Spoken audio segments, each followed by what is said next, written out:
แล้วตอนนี้เด้อไอ้น้องเฮาก็สู่ชีวิตในเนาะช่วงนี้เนาะเพราะว่าเป็นสร้างฟืนสร้างไฟเนาะบ่มีหยังหลายหรอกเฮ็ดฟืนเฮ็ดไฟคือเก่าพี่น้องเอ้ย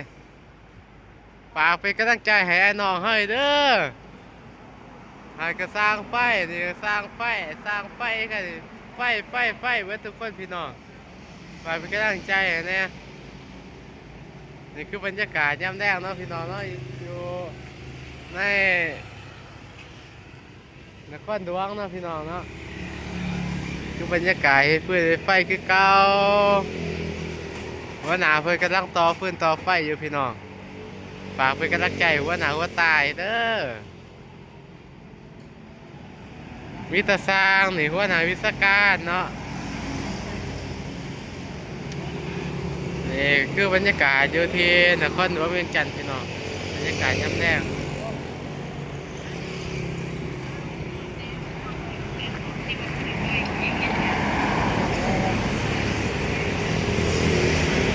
สีเหี่ยวเบอร์วิศการยิ้มแน่น้อยหนึ่งวิศการ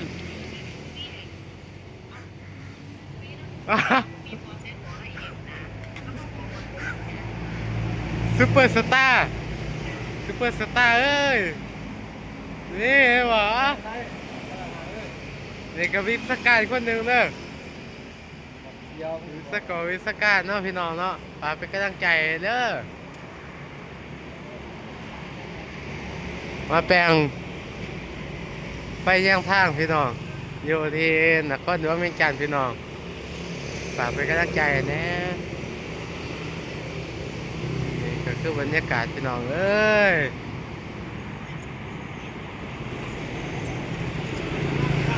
เอาวันนาวิศการยิ้มไหมวะวันน่ะ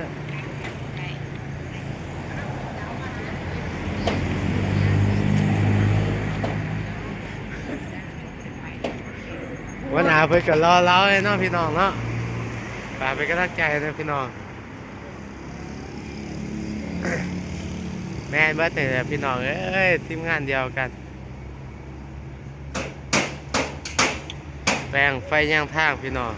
ฝากเป็นกำลังใจเด้อบรรยากาศย่ำแดงอยู่ที่ประเทศลาวอยู่ที่นครหลวงเวียงจันทน์พี่น้อง